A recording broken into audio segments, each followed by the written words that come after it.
It's much tidier. It's like, I don't know, it's smaller, but it's tidier. Yeah, it's definitely smaller, for sure. Yeah, I wonder, was it paid for himself, or did he do it himself? Did he trim? I wouldn't say he could do it himself. Barber job. Yeah, are we on? Yeah, we'll go.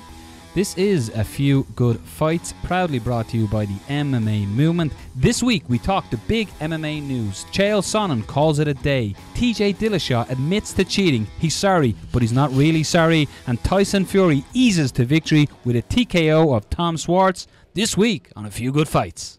So this is the big MMA news, and where we're going to start is Bellator 222, the fallout.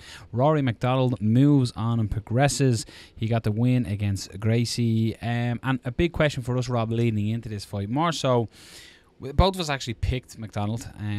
But our concern, I suppose, was where is he mentally leading into it. He looked all right. Amazing what a few weeks does. Yeah, I know. He turned it around.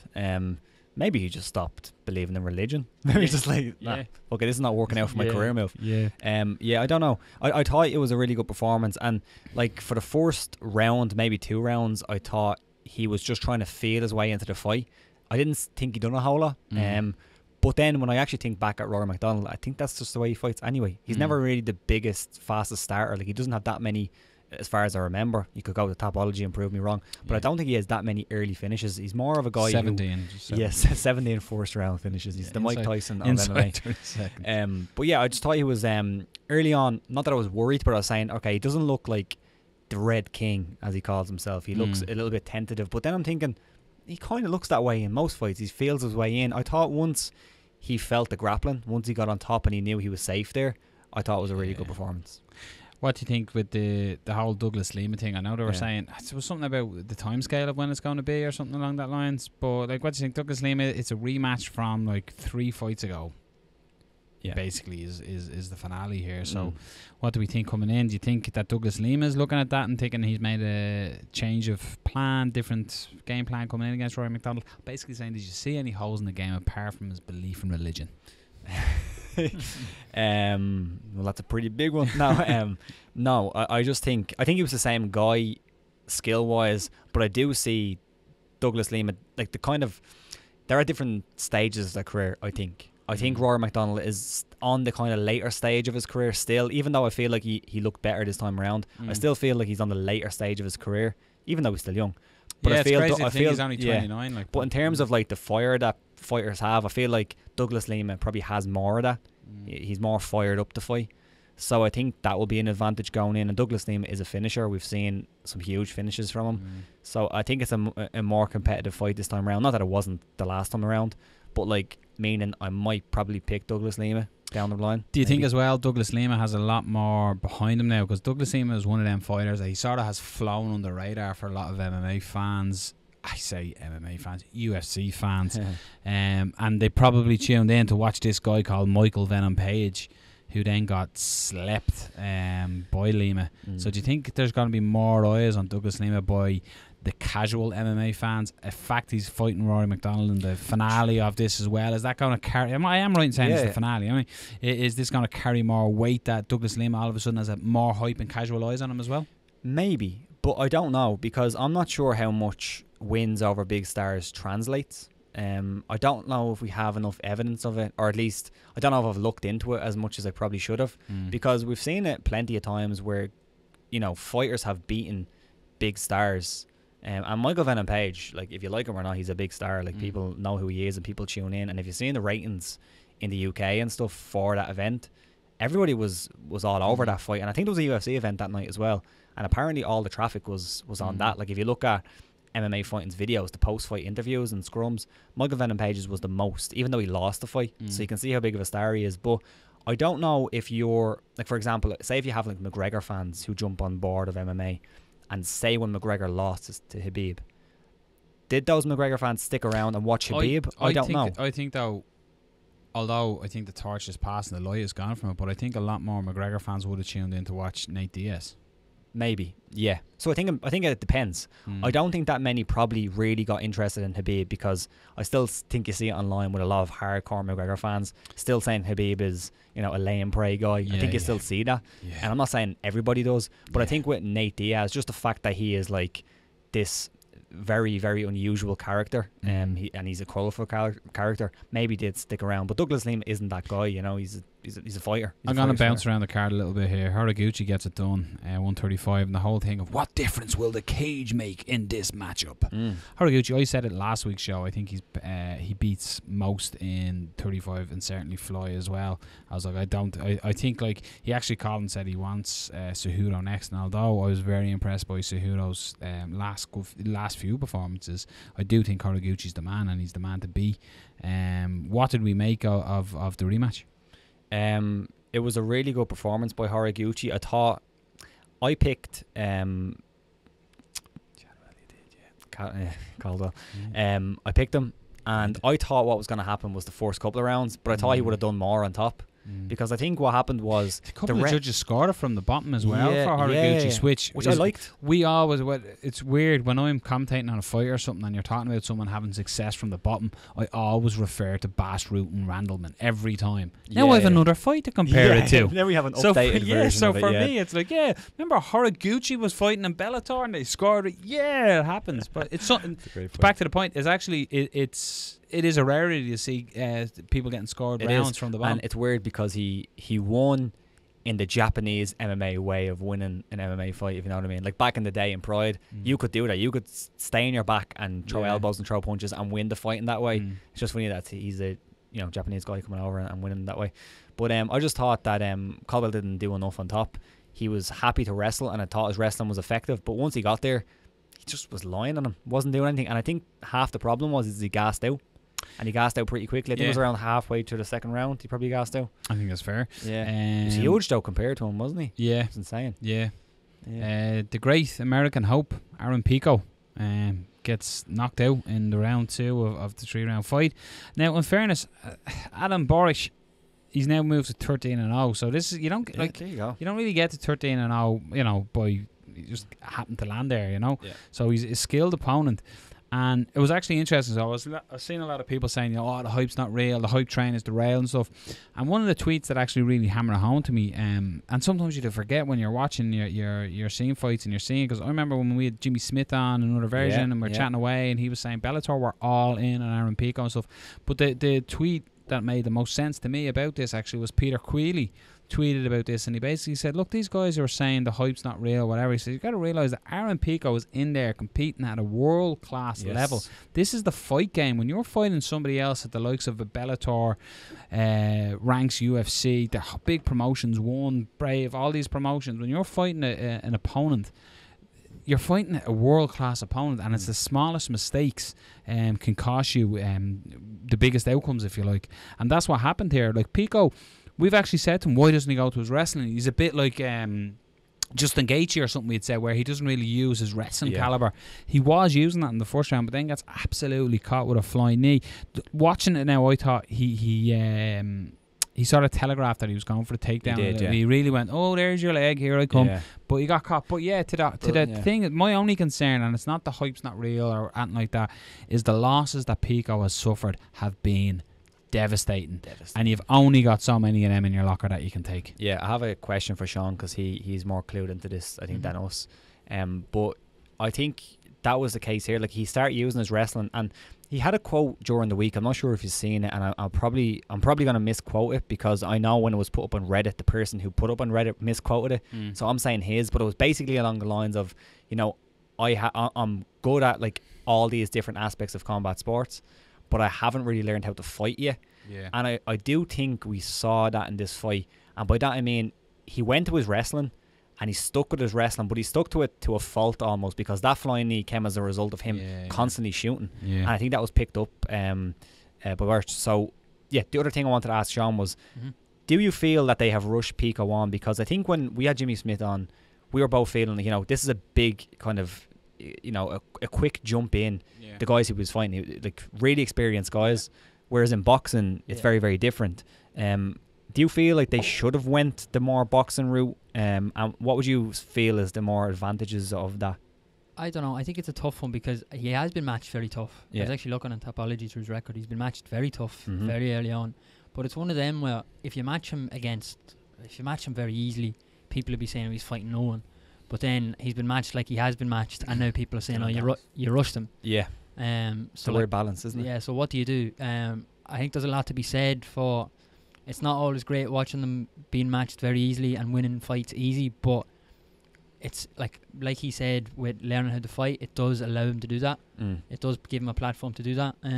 But I don't know. I think it's a tough one because there is a balance, but it's hard to find because you're always going to have people giving out either way, really. To be honest. Yeah, we've seen it with some guys, even in Ireland, where they were very, very experienced in a different sport, in like kickboxing or something, and they get put in and they might fight an amateur or they might fight really low level pro guys, and people complain about that.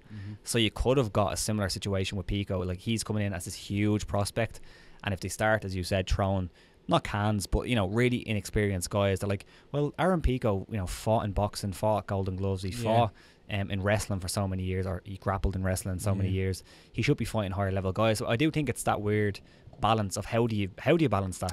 I still don't feel like they got the balance right. I think they went too quickly in with him. It's a valid point. And speaking of that, Dillon Danis got a win against Max Humphrey. Now, don't get me wrong, 3-3 Humphrey is after this fight. Dillon Danis gets it done. Beautiful armbar. But a lot of people are obviously, I've seen it, and I've seen coaches in Ireland commenting on it on Twitter and stuff about their fighters and stuff would beat Dillon Danis. Maybe a guest on the show today. Dillon Danis went in there. He apparently blew his LCL as well. In lead up, he said a week out he couldn't walk, he couldn't put any pressure. So he done the smart thing and put on 2 knee braces, not just the one, saying, "Hey, look, I have a bad knee. Let's aim for it." So when you put that in, there's adversity before he even gets into the cage. Gets in there and gets it tied up, gets the armbar done, and gets the fight over. So in that sense, Dillon Danis, you can only beat what's put in front of you. And in some ways, I think Bellator are doing it right with Dillon Danis. Yes, he's a jiu-jitsu phenom, but he doesn't have huge experience outside of that. So I think in some ways they're right to step it along. How quick that will come along though is I've no idea. It's hard to tell. Well, at this point. Love the shorts, by the way. If it was boxing, say you could go to 20-0 before you actually get a real test. People give out about Wilder. Wilder went up to nearly 35 fights without fighting anybody. So you're not going to get 20 fights matched like that in MMA. But the funny thing is in Irish MMA, amateur and pro, in fairness, you tend to fight the guys in and around you. And the example I'll actually use there is 2 pros making their debut back a few years ago now, and they were matched on their debut against one another. Was Adam Caffrey and Dylan Tuke, 2 former guests of obviously Fight Talk. And they were matched as 0-0 against each other, and I was there going, it's mental to think that 2 talented fighters and on their debut they're fighting at such a high level against each other. Now, to people listening, to any of our listeners in America or to anywhere outside of Ireland, they might be going, who? But in Ireland, they were 2 really highly thought of young prospects, but yet their professional debut had to fight each other. That wouldn't happen in boxing. No, absolutely not. You'd fight some bloke from Moldova or something. Hungary. There is the thing as well where a loss doesn't mean as much in MMA. It isn't as hurtful to your career. Like, if you lose on your debut, I think that carries some weight, but not.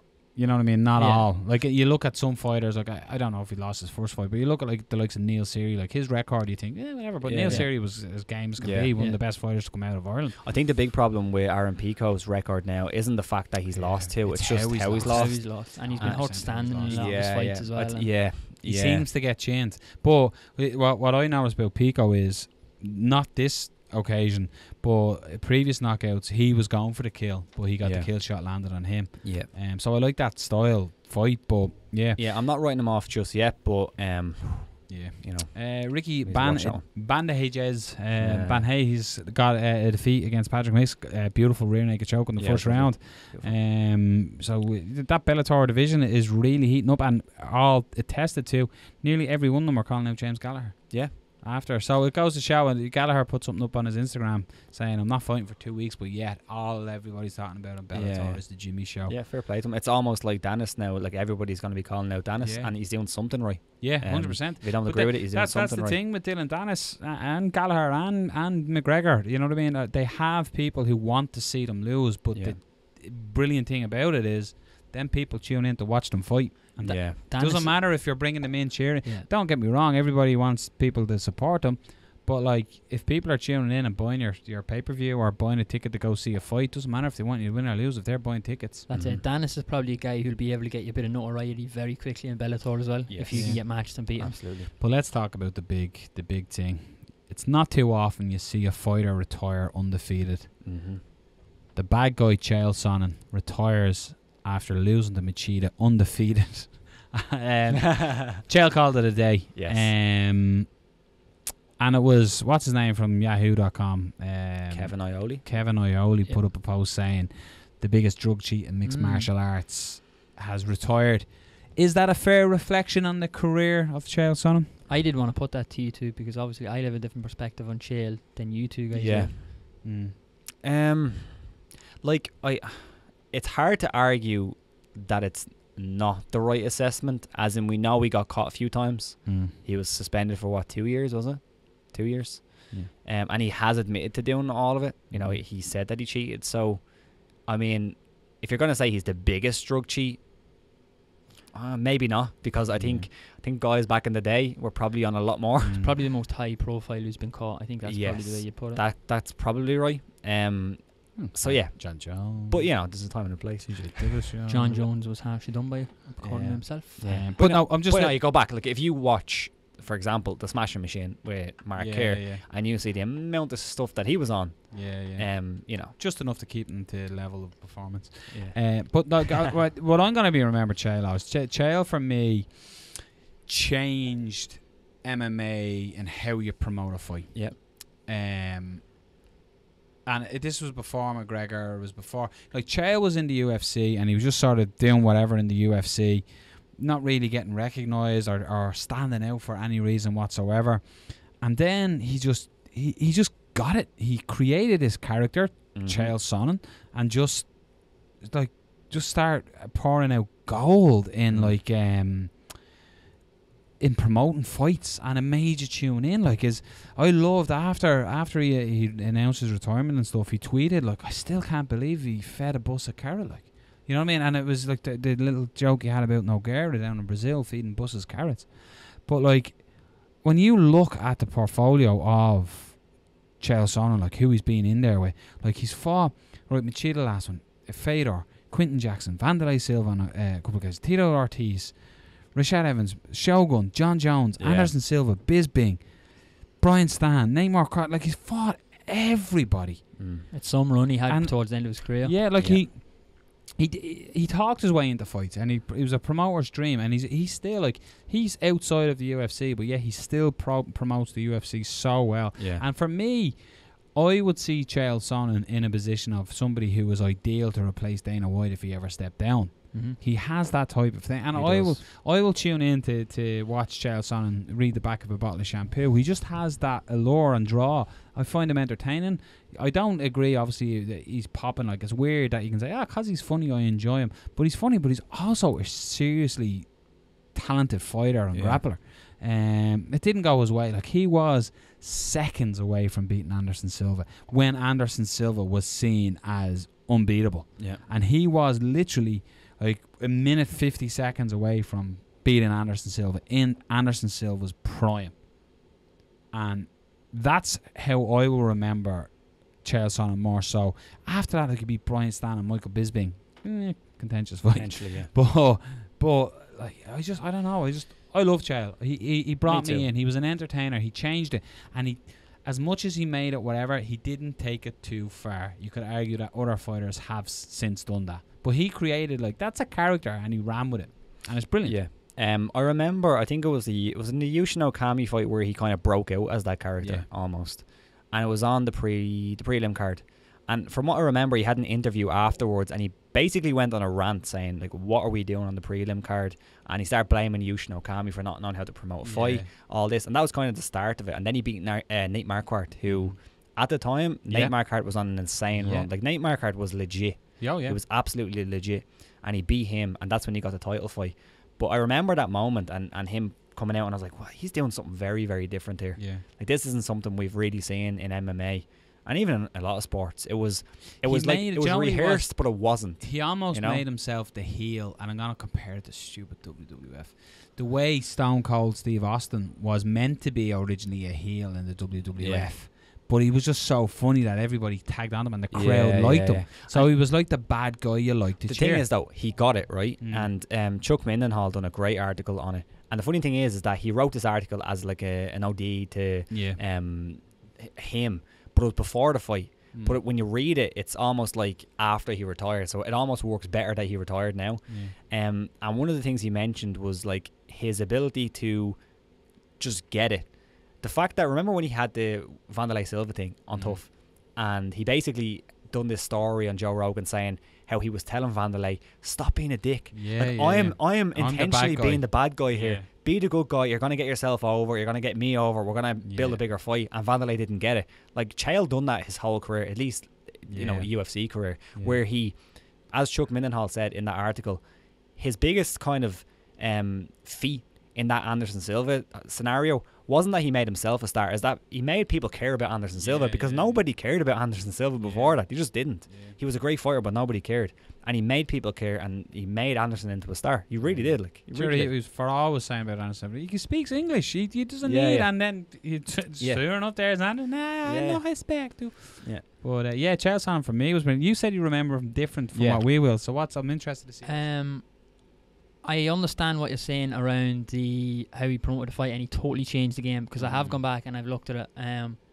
But he's a filthy drugs cheat at the same time. He is, like, he admitted to it. We'll talk about TJ Dillashaw later in the show as well, but obviously he done an interview with him. He is. Yeah, it was the right man to go to for the interview. Yeah, he was.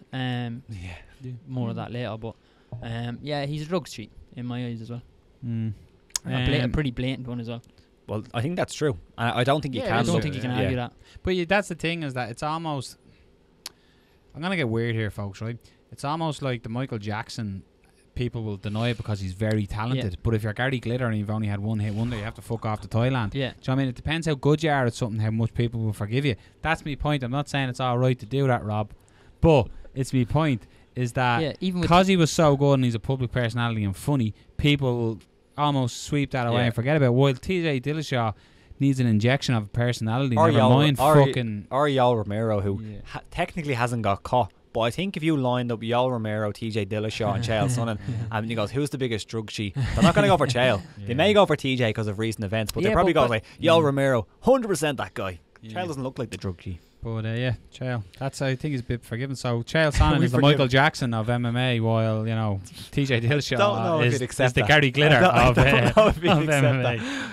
Yep, it's up there. It's dead now. So Fedor signs a multi-fight deal with Bellator for what Scott Coker has called his retirement tour. I don't like that. No. Neither do I. We've said many times in this, we don't like when a fighter is talking about retirement. But you know what I'm thinking about this is, right? And when I read this, I don't know why, and I really don't know why, I thought of a circus, and I thought about a ringmaster leading out like a lion that has been caged and has been beaten, and it's just deflated, and it's just a lion, and people will come up and pet the lion, but it's not really the same fucking lion that 10 years ago would have bit your arm off. It kind of belittles Fedor a little bit. I think so. And I think, like, to even call it that, that's what I thought of. Like, Scott Coker was like the ringmaster bringing out his beaten up lion, saying, let's earn a few shekels before we eat him. I wouldn't have described it as that if I was Scott Coker. I'd have said, obviously, he's in the last chapter of his career, and he wants to go on one last big run. Look, I get what he meant by it, because he said, like, we're going to bring him to countries he hasn't been in a while, or places he's never been, and people are going to get to see him. Does sound a little bit like they're like parading him around like this weird 100%. Like he's the Mona Lisa, and they're bringing it around to see. But like, I just think that MMA is a weird sport to have a retirement tour on, because like you're going in to get battered. Exactly. Like, who are they gonna put him in with? Like, if you get sparked by somebody else, like, and like, isn't he great? Look at him going on his retirement run. No disrespect, like, but Bader is a fucking 205er who fucking clocked him. Like, so if he fights anyone half legitimate at heavyweight, he's in fucking trouble. He got pieced up by Maldonado. Remember that? Yeah. Fedor, the last emperor. No, Fedor, no. Anyway, we're in the studio, can't take that. But I don't like it. It sits uncomfortable with me, and it is like, it's, I don't know, a fucking retirement. Elton John is on a tour at the moment. It's gone on for 3 fucking years. It's his retirement. That's music, like though, as he's well. playing a fucking piano. It's grand. Do you know what I mean? Federer's getting thumped in the face. You know what I mean? He's not gonna have teeth left. You know what I mean? It's a different retirement tour. You seen the Elton John movie? Don't like it. No interest in it. Apparently, it's a bleeding musical. It is a musical, a full-on musical. Yeah, I don't mean, you know what I mean? Like no. Bohemian Rhapsody was like a movie where break they out sing. the songs. Nah, fuck that shit. No, thank you. Yeah, no, thank you.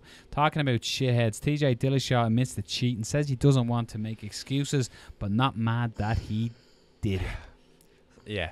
So it's like the kid who's eating a chocolate bag on. I'm really sorry I ate it, but it was lovely. It was so funny. It was so funny. Like, I'm a bit weird on the whole USADA thing because I think there's a lot of fighters who do it anyway and they're not getting caught. So like to point your finger at one guy is like they're probably doing it as well.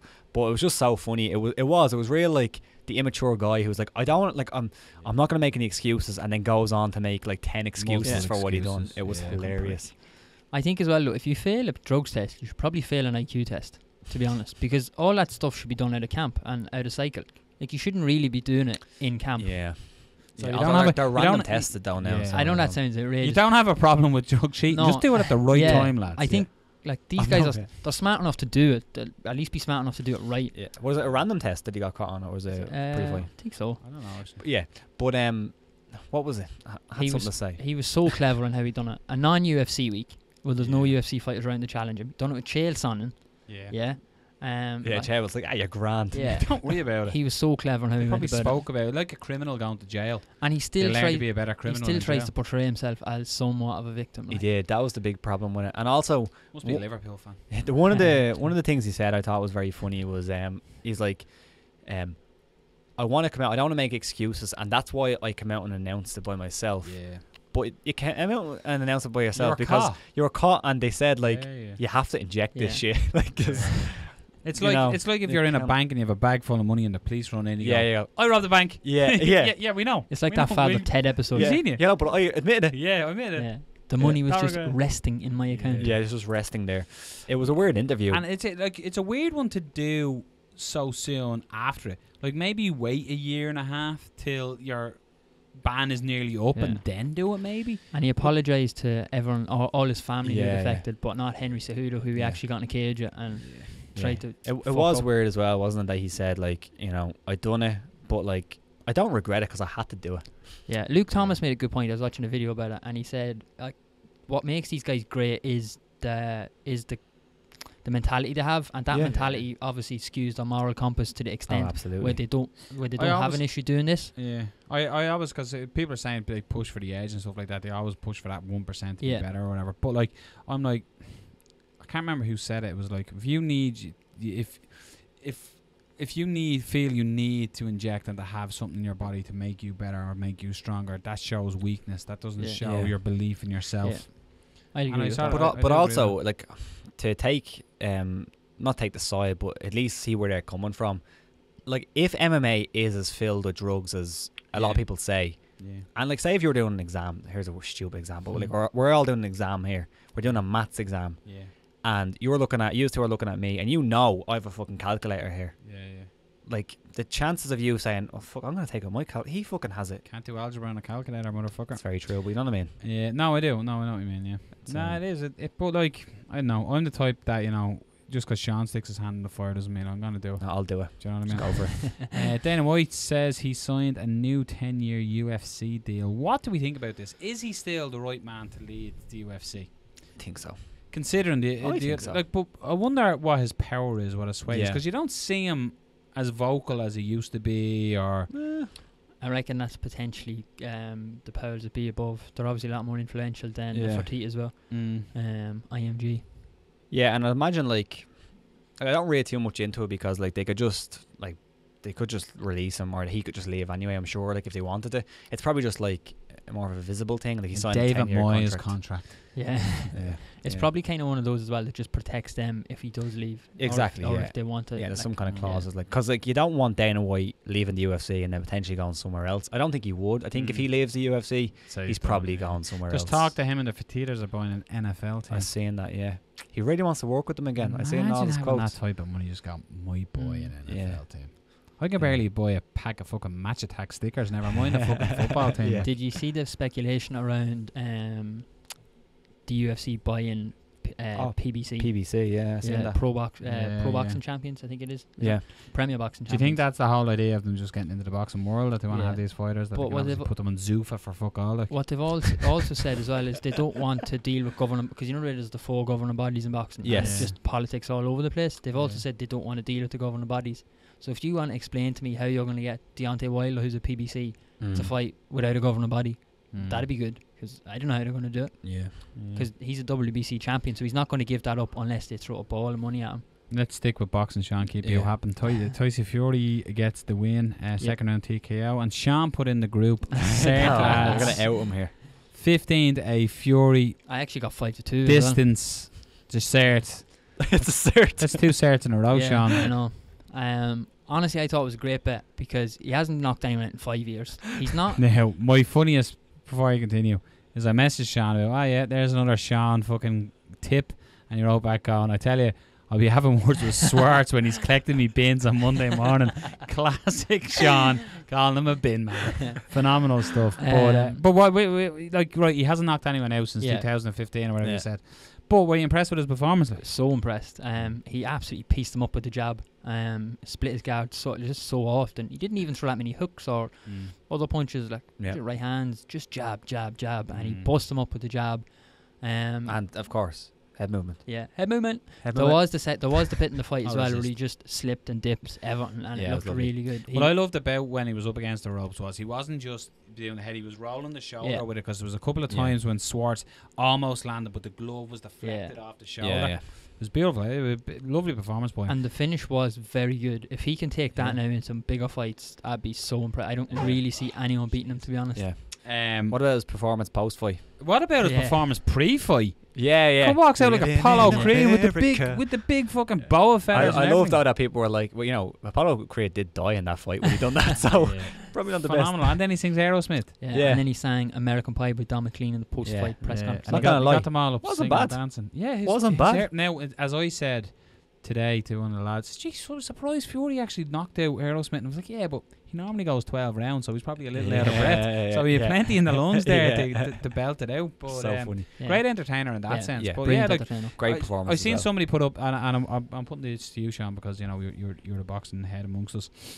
Somebody put up, said, Tyson, unbelievable performance, probably is the best heavyweight in the world, but I would still rather watch Wilder, Ruiz, or Joshua against each other rather than Fury against any of them. Surely it's the Wilder Fury rematch is the best fight out there. Yeah, I think if Fury fights like that, or if he looks and puts in a performance like that in every fight, then I'd absolutely watch him, because I like watching an actual boxing performance as much as a fight.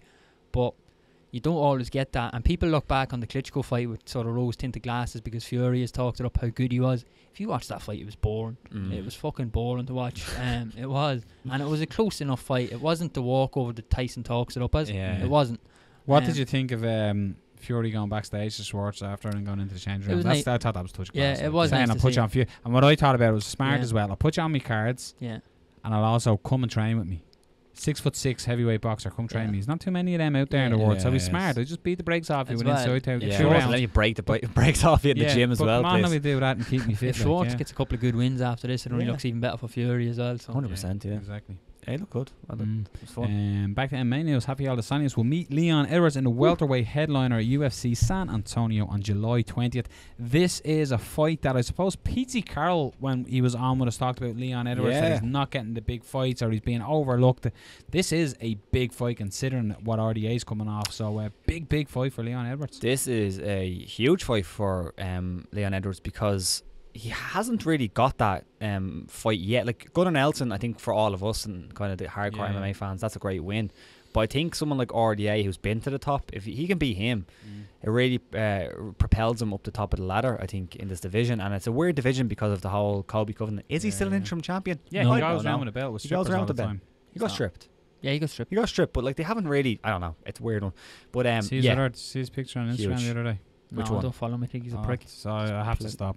It's some dolly board in the fucking... Oh, in the car, open top car. Yeah. Honest to God, he must go to the skankiest strip joints in the world. So this could be potentially an Edwards breakout party. Could be. And like a lot of people have thought thought that when he beat Cowboy, when you look at what it done for Darren Till, but it didn't seem to do that. And then obviously the Masvidal thing happened. That was all the Three-piece big in the stuff. Yeah, the big 3 pieces of soda all fell on Masvidal, and Masvidal got all the hype. And Leon Edwards, obviously his big performance that night against Gunny got overshadowed by that in itself. Fair play to RDA though for taking this fight. Yeah, because not a lot of people want to fight him. And I know there's not that many options now with everybody matched up. But like Leon Edwards is currently ranked 11. RDA is number 3, so like fair play to RDA. That's a dangerous fight to take against a tough guy. Edwards had tweeted a couple of days before the fight was announced as well that RDA had turned it down. So seeing that. Then RDA was like, check again or something like that. It was like, fair play to RDA. Look at my goatee. I don't turn any fights down. I'm evil RDA. Other news. Have you got nothing to bring to the table? I don't have anything. No. You guys, I'll bring something. So I have 2 things. Cool.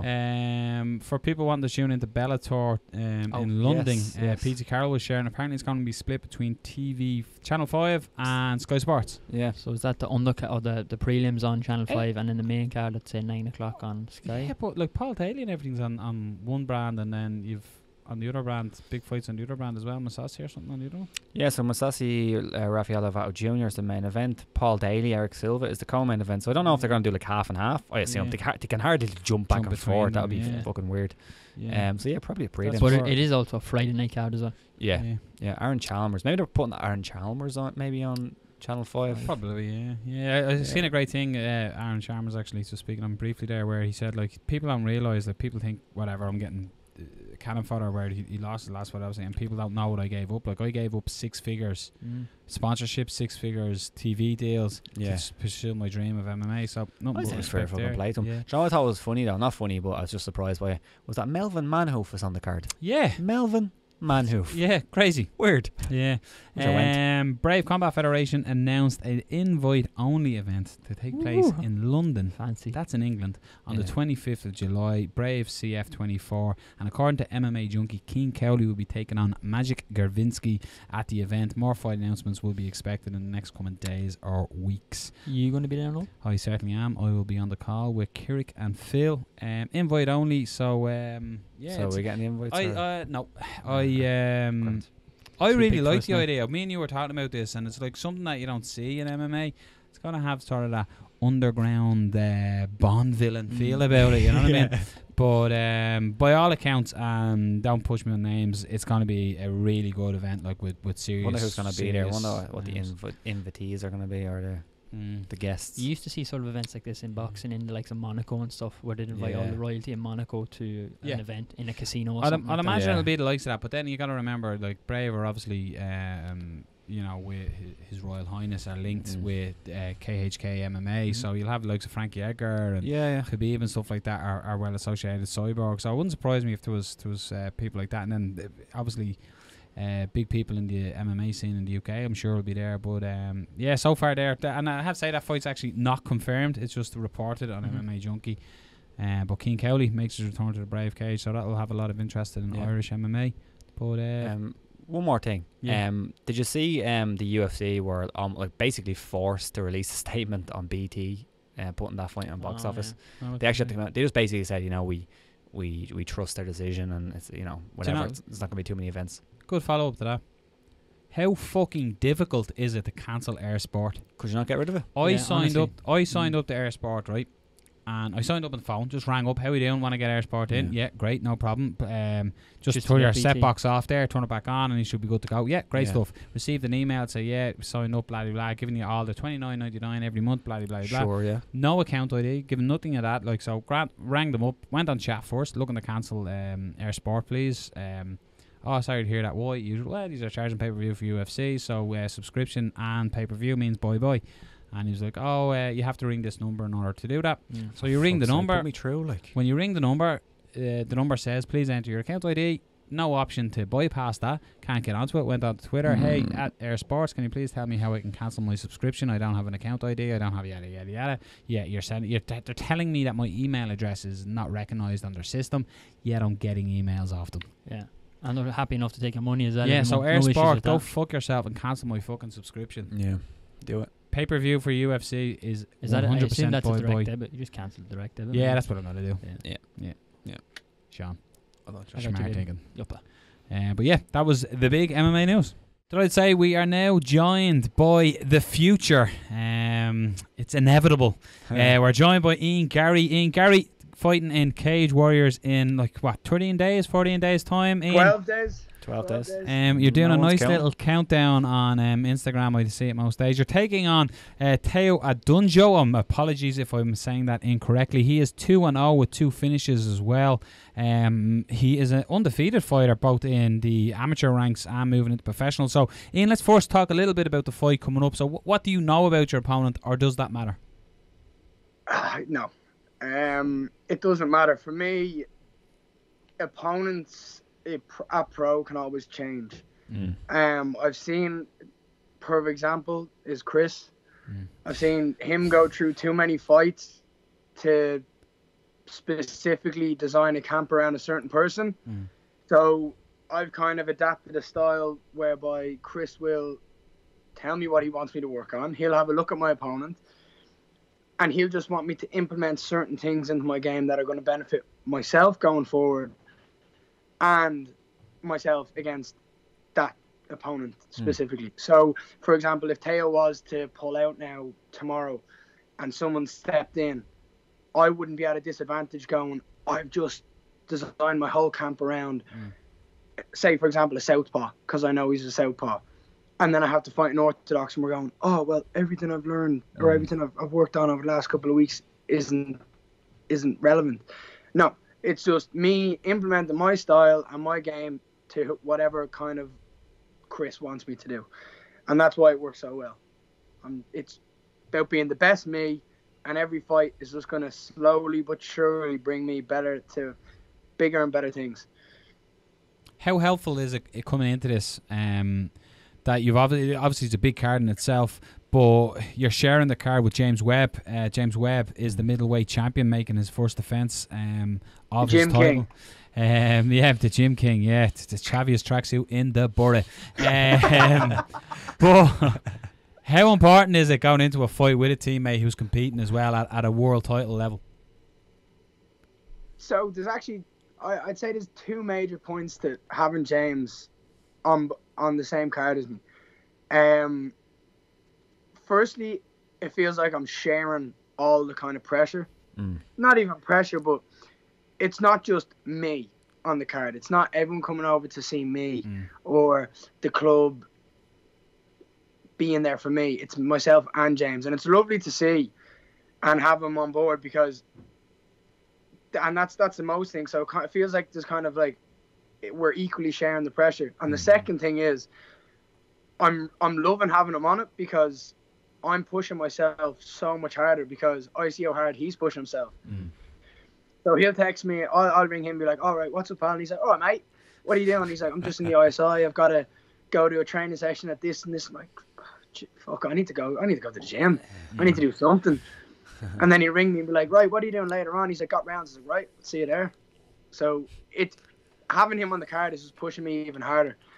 And yeah, it's brilliant having him on. And I love James and I can't wait to see him go in and defend that title and be on still because he's going to maul this guy.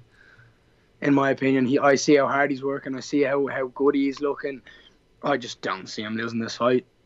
Bar that 1% that you have in every single fight where it's called one shot.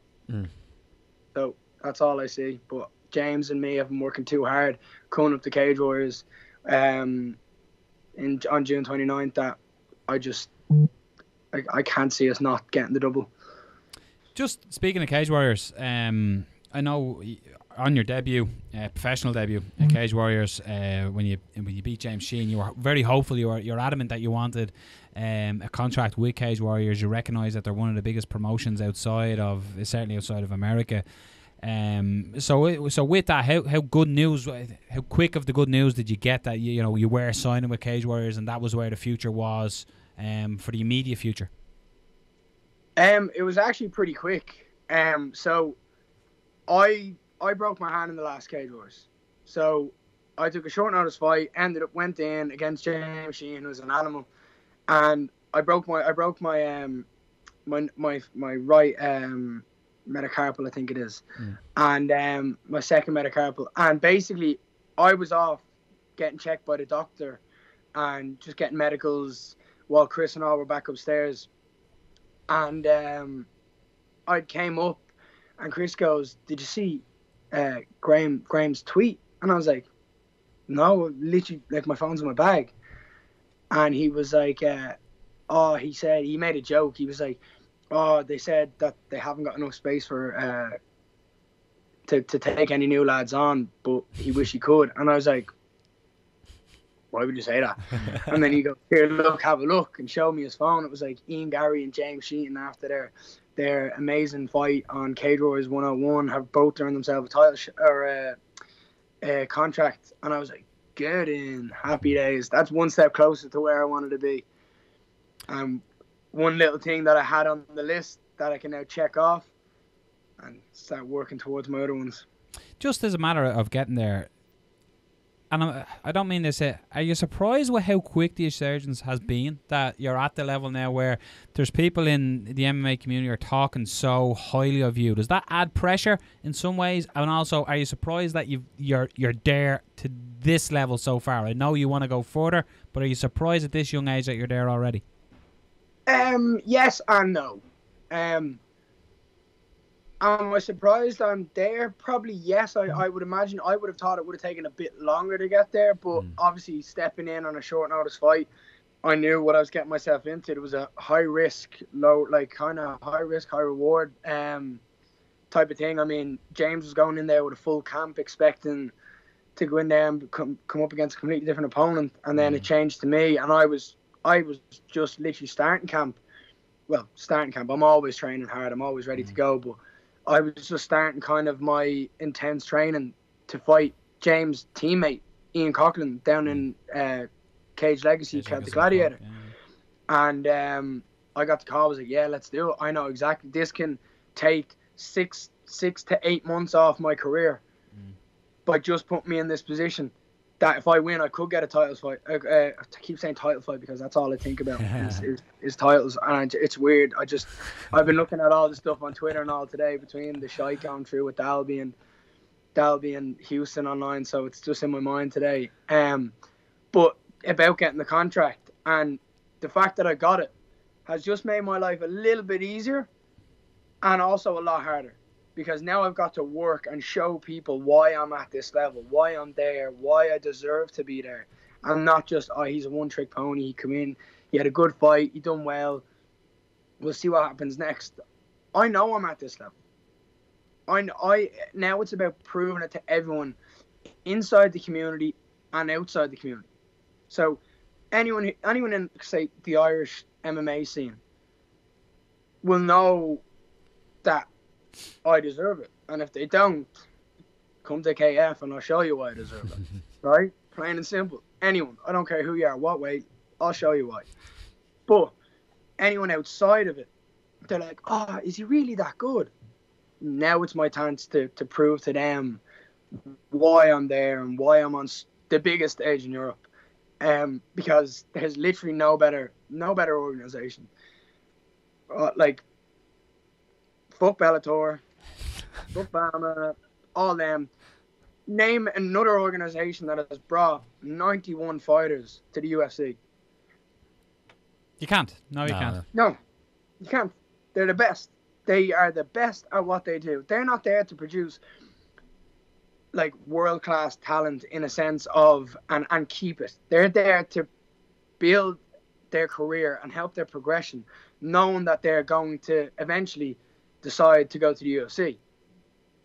That's the stepping stone they provide. And for someone to go to Bellator just shows me that either one, they're a shite bag and they don't think they're good enough for UFC, or they're just in it for money.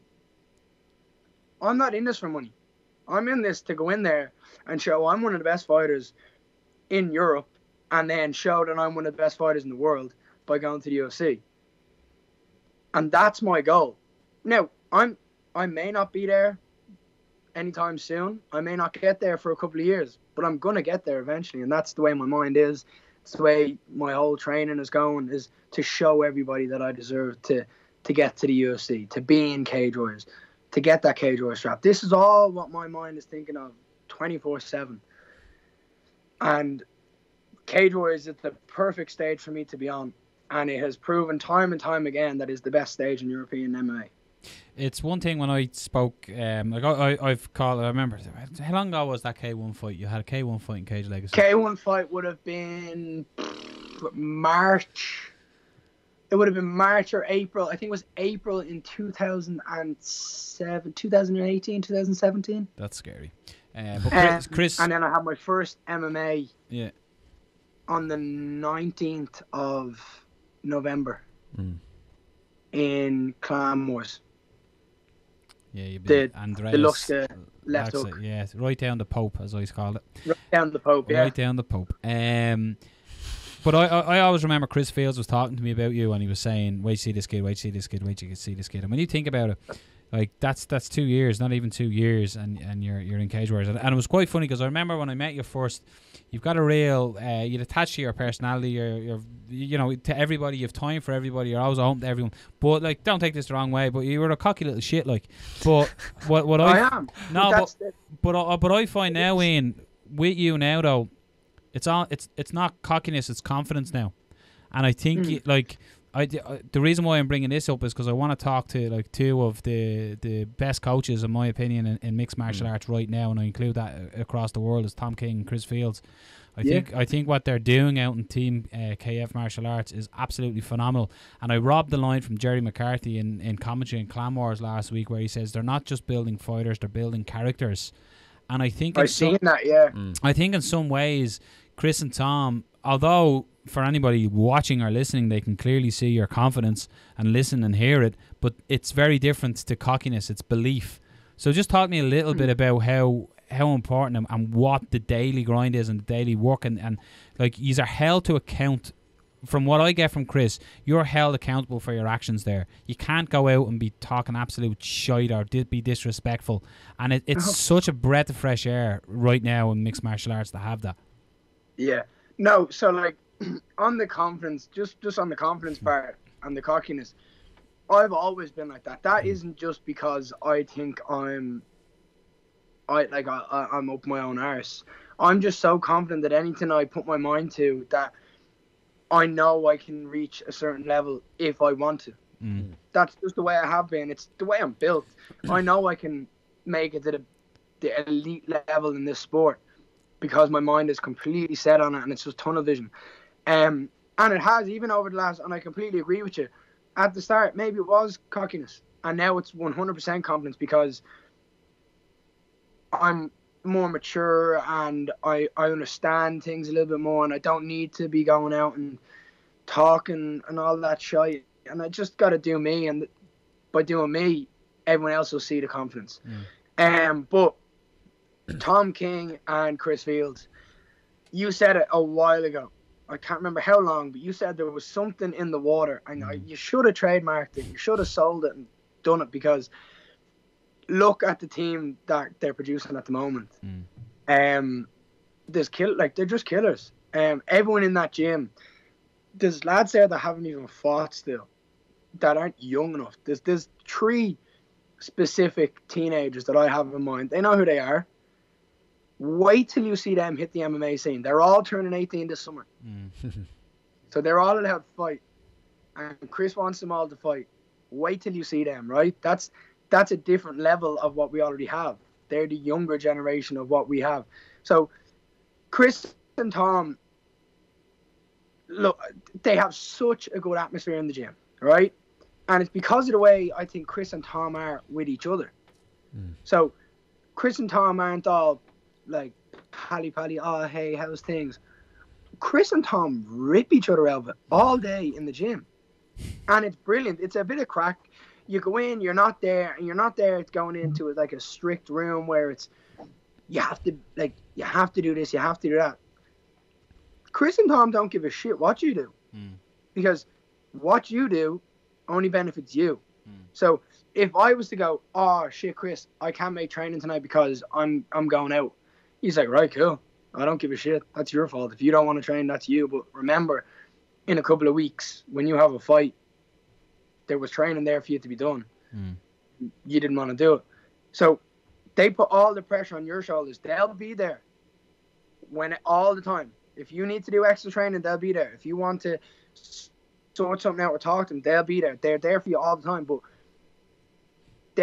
we have all the pressure on our shoulders in the sense that we are in charge of what we do. Exactly the same we are when it comes to talking shite. If I was to go out and call out loads of people, which you personally know that I want to, right? I've got to answer to those two. Do you know what I mean? Because I completely understand it, because it makes so much sense where Chris and Tom don't want us to get fights because of our mouths. They want us to earn the fights. They want us to earn respect. They don't want us to be that type of team that goes out, talks shite, gets a fight, gets an easy fight, takes one of those hand-me-downs that people have been getting fed, and going out and saying they're the best in the world. Right? We want to go out there, fight top-level lads, win, and then every time we win, we get a little bit closer to showing why we are the way we are, which is a respectful, high-level MMA team that don't go out there and talk shite, that just do us, mind their own business, and win. What I love about your team as well is a couple of lads were competing on Saturday up in Clanmores, and a lot of the team were there. I think probably all of us were there. There was a lot of us, yeah. And like that's the same on every card. You each support each other. So you may not have been fighting, or you may not be fighting, but you're still a part of that team that got the likes of Carl Gallagher's defense, that got Tacker's win. That, you know what I mean. Even in defeat, you know what I mean. You support your training partners. And like, you know, it's evident it's there, and you can see it's a real family, and you know, I just think what they're doing out there, and I literally said to Phil in between rounds of one of the fights, we were unmiked, and I said, we've got to stop talking so much about Team KF, or otherwise people are going to think we have an allegiance to the gym. And like we don't have an allegiance to the gym. But for me, it's just a gym that's a huge fresh air. And like, that's not saying, like, IFS is an incredible gym. There's great gyms out there. Shaolin MMA down Galway, incredible gyms. There's so many great gyms out there. But I just can't but help be impressed with the ethos that is being put out in Team KF. It's phenomenal. No, I completely agree with you. I think we're doing it differently to everyone else. I think we're just minding our own business and putting in the hard work and the hours. And I'm not saying other gyms aren't. I'm just saying we're just better than other gyms, and that's it. I don't mean to sound stupid, but it is. You look at the results we're having. You look at how long certain gyms are open and what they've produced, and you look at our gym already, and we're still a new club, if you want to class us as that.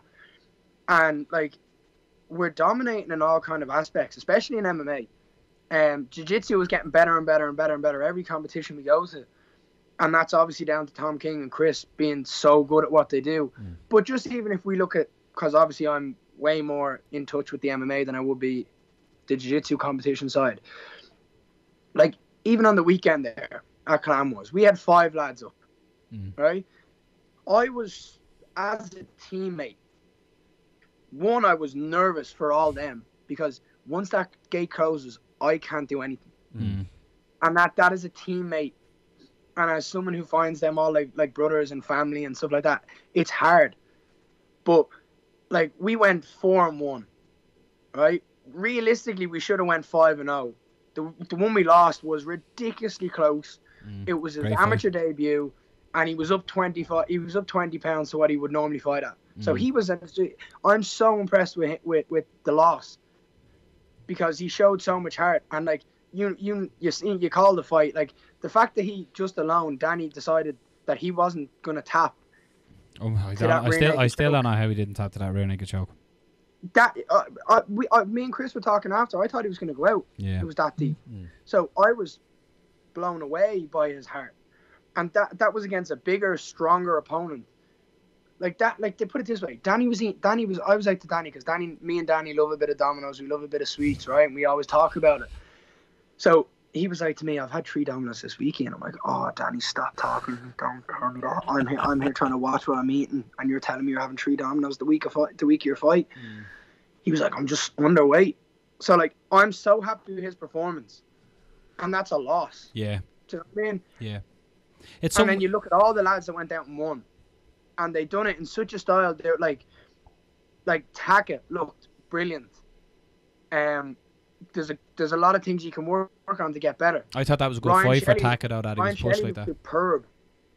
Taka's a beast. Yeah, I thought it was a good fight for him, though. You know, he wasn't I thought going it in there was. to get a Shane's finish. tough. Like, Yeah. Shane's tough. Yeah, And he's good at what he does. And, like, you could see, like, Shane got dropped hard. yeah. And he was there straight away. He wasn't out. He got Taka is strong. Taka's got pop in his punches. Taka cracked him. And I think Taka thought he was going to have an easy Yeah. night. And Shane was like, no, not today, pal. Yeah. He's tough. Ryan Shelley looked unbelievable. Like, from a kickboxer coming into an MMA scene, and then how good his balance was in the takedown, his ability to realize when the shot was coming and adapt and keep his positions on the cage and react to jiu-jitsu. Camille was insanely good. Just looks like he's getting better and better every time he steps into the gym. I don't know if you rewatched the fights or if you listen back. Me and Phil tried to break that down by like say, you appreciate this, lads. He's working in an office. I basically said like Camille's grappling is almost like a process stock of MMA grappling. You do this, you do step by step, and he just shuts his opponent down. He's so good. Like I love doing rounds with Camille in the gym. So me and Camille have this bit of banter where I'll walk in and I'll just look at him and I'll just call him a little bitch because he's tiny and he's a little mutant of a person. He's just so small, but he's a dog. And he's genuinely one of my hardest rounds in the gym because he does not stop. And you see that in his fights. He just keeps going. And even you could wobble him, right? And he will still be in your face in a fight. And I know that for a fact. And then you had Kyle Gallagher, who is just, he's found his avenue, and now he just needs to get better at that. And he's so good. It's going to be so hard for him to get better at it. He's just going to have to get those fine details in where he's just going to shut everyone down. What I love about this bit of chat with you is you're talking about your teammates as confidently and happy as you are talking about yourself. And I think if that a test to anything in the gym, that's exactly it. Let's reel it back into this fight in London. How do we see it going? Do you know what? No, this isn't a lie. I actually don't care how it goes. I haven't. There's a couple of things I'm thinking about. There's a couple of things I've said. I've said it to a few people on what my plans are. But to be honest, I don't go out there with a game plan. Like, as in, I'm just gonna go out here and maybe I'll see how it's going, and maybe I'll see if he initiates a takedown or all that. I don't care what happens. I'm going into this fight so confident because of how much I've trained for this. This is the first fight I've had for a long time where someone hasn't pulled out or someone I've actually confirmed. I've known about this fight for about 10, 11 weeks. And I've been pushing myself for 10 to 11 weeks harder. I'm going in here. Now, look, I've said this before in an article. I feel like shit at the moment, right? My body's in bits. I'm training hard. Like, I'm sick of training at this stage. I want to fight already, right? But that doesn't mean I'm not training my ass off. I'm not getting in the hours that I need to do. I've been working so hard and pushing myself to the limit. And everything has been better about this camp than it ever has been before. So I'm only going out here expecting myself to be better. And that's wherever the fight goes. I'm confident if he wants to stand up with me and he wants to turn this into a stand-up fight, great. If he wants to come in and wrestle me, great. If he wants to bring it to the ground, brilliant. Let's see what happens. I'm ready to go wherever it is. You look at the lads in the gym I've got. James Webb. There's no way on this planet this lad has grappling anywhere near James's. I don't care how good he is. James has literally made a whole career of how good his grappling is. So there's no way he's that good. You look at the likes of Paul Lawrence and Konrad Iwanowski. There's no way he's as tough as those. You know what I mean? Then you look at the likes of Chris, Phil Peter. There's no way he's got the fight IQ and the experience that they do. And when you combine all of these lads into a camp, for someone who's relatively new to the sport, in a sense that I'm only new to the professional game, that's golden to me. That's lessons and kind of little tips and tricks that I can take off everyone that are invaluable. Like they literally are priceless. They're so good to have that I'm just so confident from having these people around me that I don't see how this is a problem. Look, I expect him to come out and be the exact same as I am. I expect him to be coming out the best shape he's in, the best version of him. But that's what I want. I want to beat the best version of him. All things go according to plan, Ian. I know yourself and Reese were talking about it. You were sharing Instagram stories of the main event. He's the toe man. Yeah. Cage Warriors have dates right up till October, I believe, but not one of them says Ireland. September, October and October. Yeah, so nothing says Ireland. It says Liverpool, it says Cardiff, it says Birmingham. When are you bringing them back? Don't worry about that. I'll sort that out, okay? I just got to do me, kick the shit out of a couple of people, right? And then I'll get Graham to come back, right? James can defend his title, Reese can fight for a title, and I'll fight for a title, right? And that'll be it. And, well, actually, shit, that can't work because me and Reese can't fight for a title unless we fight each other, which definitely won't happen. But, you know what I mean. Sort it out. Who wins, you or Reese? I'm just going to be the main event. Right? I don't care what way it works out, I'll be the main event. Who would win, you or Reese, though? That's something we're not going to get into, right? I like Reese a lot. I'm not going to disrespect him by that, right? So you said you love Domino's. I presume that's the cheat meal straight after the fight. Few beers, Domino's, or... Mate, I literally, the lads know this. I get discounts in Domino's and Portmarnock because I'm the #1 customer. That's not a joke. Pizza of choice. What's the Ian Garry? Come on. Right, meat. It's like a meat feast. Yeah, lovely. Right. So it's don't start messing around with thin crusts and barbecue base. It's tomato, thick crust, ham, bacon, chicken, pepperoni, and then extra cheese all over because that's too much weight on a pizza. You gotta double it up with the cheese to keep it on so it doesn't slide off. No jalapenos. Nope. No, too spicy. Pineapple. No, don't make me get sick. That's the correct response. And the shiver down my spine. Sweet corn. No, like would you put bananas and apples and oranges and all on a pizza? Actually, people put bananas. I seen a banana pizza. Yeah, I seen a banana and pizza. They should just not buy pizza. Like go on. I'm not gonna lie. I don't mind pineapple on a pizza, and a pizza's not a pizza without a jalapeno. Right. Well, that's fair, but like that'd blow the bollocks off me. I can't eat that. That'd burn me.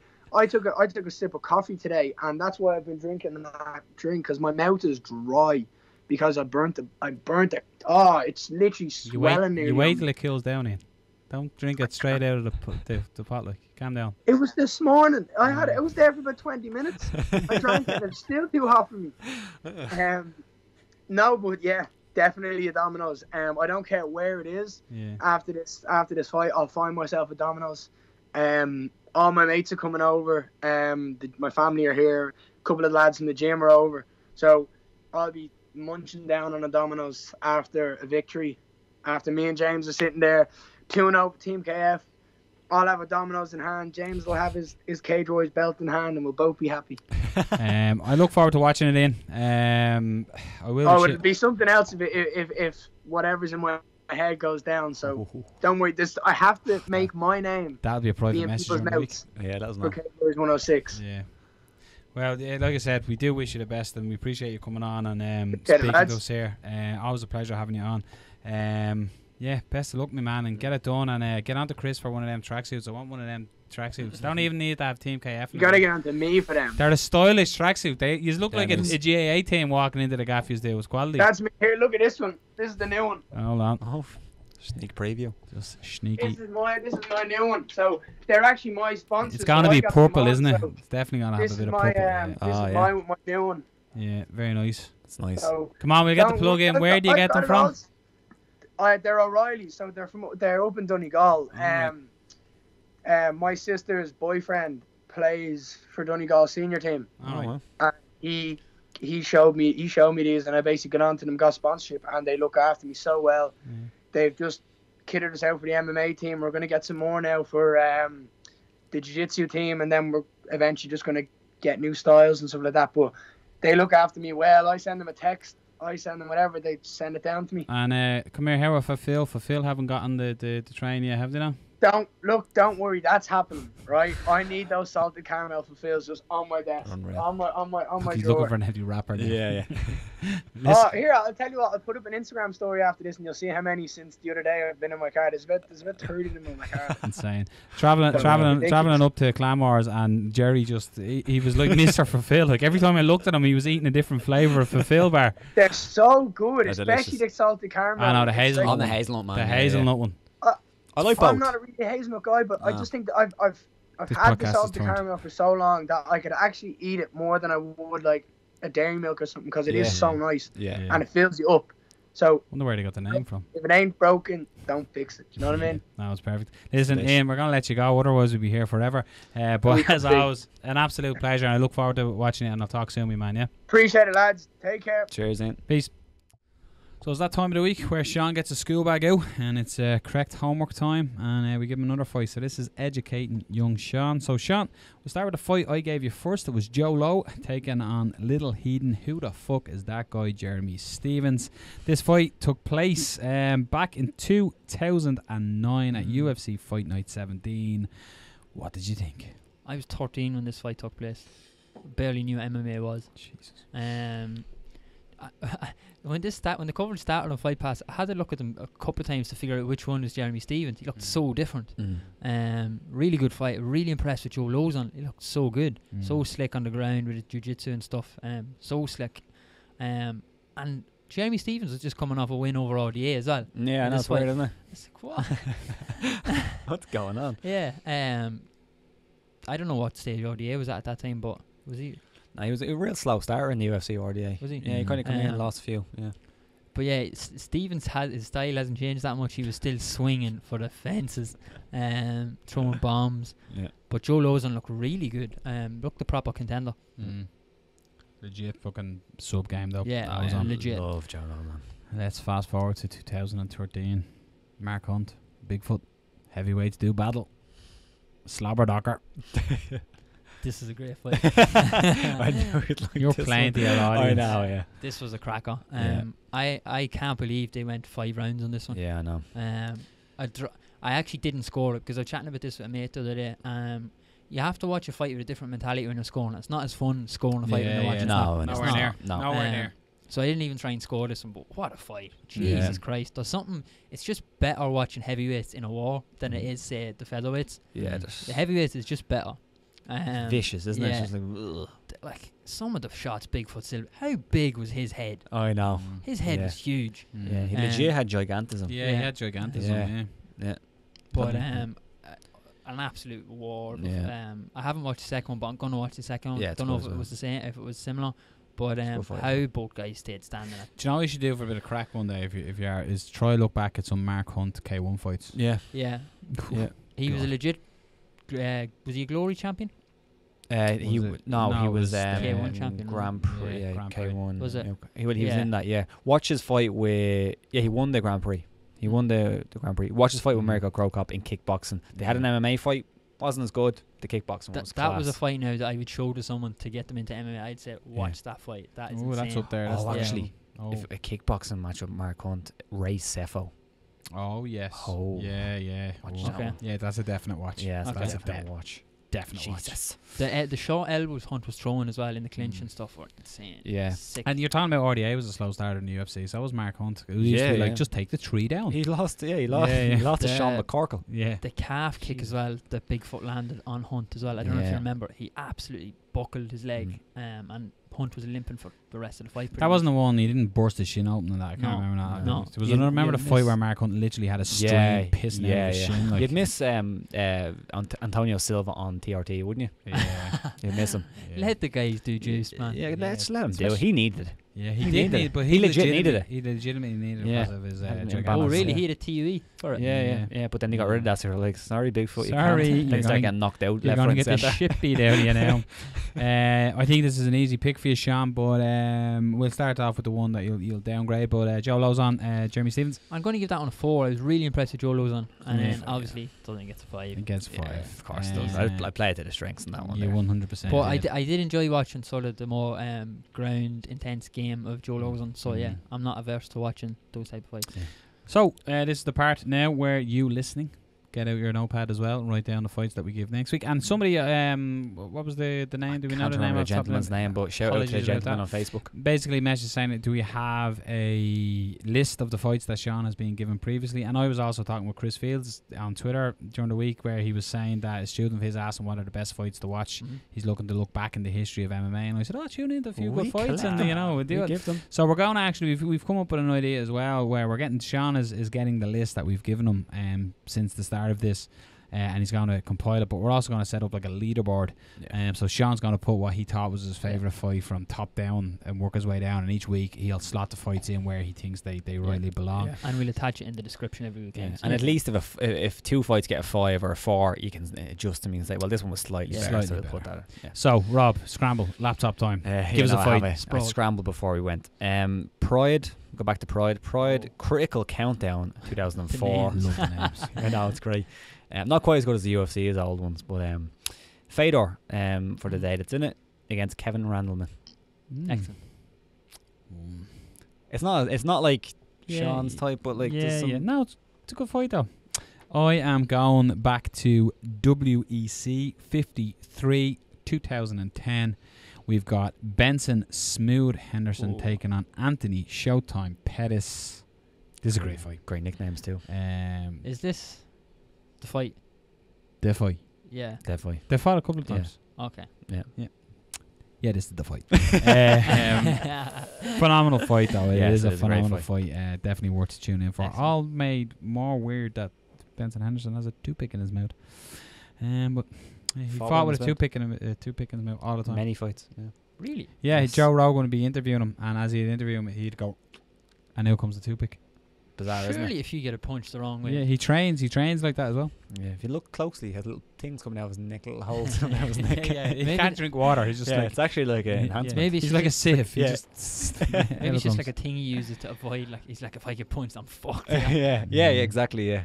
But he just have it in Rogan and started interviewing. Yeah, when he was and in it's the like, UFC. what? Did you still have that in your mouth, you weirdo? Crazy. You admit to it. But now it's time to wrap up the show in that beautiful spot. It's weird. It's wonderful. It's Sean's Weird News. So Sean, what have you got for this week? Quiet one this week. No updates on Will Fleury's diet or Max Holloway's fashion sense, unfortunately. Appointing. Yeah, so guys, if you are listening, some updates would be appreciated. I have stuff to fill here on the show. I thought this was quite a cool picture, quite a badass picture. Jorge Masvidal, Yoel Romero, and Anthony Pettis. Cool picture. That is cool. That's it, just a cool picture. Yeah, that's it. Like, but look at the main. The main. Yeah. He looks like a Greek I've goddess. seen, like, I think they just played around with each other a lot in it, but I've seen a lot of people commenting saying, like, if Masvidal's level of grappling is that, when he gets in there with Askren, he'll destroy him. Yoel Romero just looks like an absolute drug baron from a movie. Yeah. What about Masvidal's tracksuit as well? Yeah, I like it. I like it. It's sort of retro-y. I like it. Not going to argue with him. He looks like he's been... Do you ever see the Royal Tenenbaums? Yes. He looks like he's just ripped out a Royal Tenenbaums. Do you know what it'll go perfectly well with? What? Flip-flops. Yeah. Flip-flops. It has that... Some just going for the dip. Yeah. Nipping down to the pool, wearing a tracksuit. Yeah. It's a bit nippy. Yeah. I like it. Yeah, all right. Weird news, not really. It's although one thing, doesn't the background look very Bellator? The graphic, it looks very Bellator. It was a grappling event, I believe. Yeah, look at that side piece. Right. Look, PSG offer Pogba root out of Man United after Real Madrid. Go fuck yourself, Paul Pogba. Anyway, this video. Oh god. Oh, this isn't gonna end well. This is not gonna end well. Continue. Make an extra. Just press that doesn't matter. Okay. It's all good. Great stuff. Your sign is in. Someone followed it. He's good. Oh, girl. Oh no. Why do people continue to make these fucking videos? So if you're listening, it's a girl has balanced a bottle of beer on her head, and her significant other maybe is doing a spinning kick / tornado kick, while on sand. Oh, did you hear the noise? I want to hear what he says after. So they're on sand and he does this kick. It doesn't go well and kicks her in the head. Chat after. Oh! I knew that was happening. I knew that was happening. That's why I pressed record. Yeah, that's why I recorded it. They're People fucking are so dumb, man. Yeah. We are not built to last as No. a race, are we? The noise of it though. I knew that was happening. Americans drinking beer on the beach. What But do you the expect? thing is that my reaction if I was the Go girl is on. like, well, why'd you just not stop him? Yeah. Like, Yeah. if you knew that was going to happen, why'd you just record it, you Yeah. fucking dicks? And she's only about 5'4" at the Mm. highest, and she's crouching. He Yeah. spins fairly well. The technique. Is Yeah, his decent. technique is good, but he's on sand, so Yeah. he's not gonna get fuck all spring out of that That's jump. true. Yeah. They should try it again, but not on sand. See what happens. Yeah, exactly. One Episode more 2. thing. I'm going to give a shout out to Robert Board for some deplorable refereeing. You haven't in the stopped boxing this moaning weekend. about this. Gives a look, Doc, Mum. I don't have a Oh. video. of Oh, it, you don't have a unfortunately. video of Yeah, it? I couldn't find one. I sent him to Dan Mulvaheady, but I couldn't find him again when I went to do it again. I wanted to send him to Rob, put on the Yeah. rundown, but I couldn't find him. But he lets a fight go 6 seconds beyond the bell, and a fighter gets knocked down. The bell is ringing, and you can hear the guy ringing the bell. He's smashing it. He's like, "What the fuck is going on here?" And then there's another bit where a fighter gets elbowed, and this distance away, Bird is, and doesn't give it, doesn't do that, and he just says, "Keep it clean, lads." Man, your man admitted after the fight that he blatantly elbowed him, and he goes like this, proper Yeah. elbow, and Bird is just like, "Keep it clean." So, Get yeah. VAR in for, Adelaide Bird was actually a referee or a judge on that fight as well. Jeez, Oh they my really went with God. all the hallmarks. Yeah. Like Steve Mazzagatti was a cut man in the corner. I did say it to Sean though. I loved it. I don't know his name, and I'm not Yeah. sure if you know his name either. I But can no, the find it. referee did. The guy that absolutely loves life. Like, I've never seen somebody who loves fights so much. Yeah. And Larborn is regularly caught. If Yeah. you're watching Muay Thai fights, Larborn's always gone. Or if someone lands a big shot, he goes, yeah, it's great. isn't yeah, it? I love yeah, it. brilliant. Yeah, good So, yeah. referee Shout out too, to that guy. He is good. He is good. Yeah. Shout out. Yeah, so this has been A Few Good Fights, episode 16. Now, for the next couple of weeks, it's probably not worth watching because I'm away.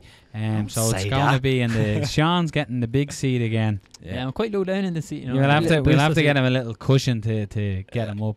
But Hey. if you haven't already, hit subscribe and make the bells ring as well, just so you don't miss out on future videos.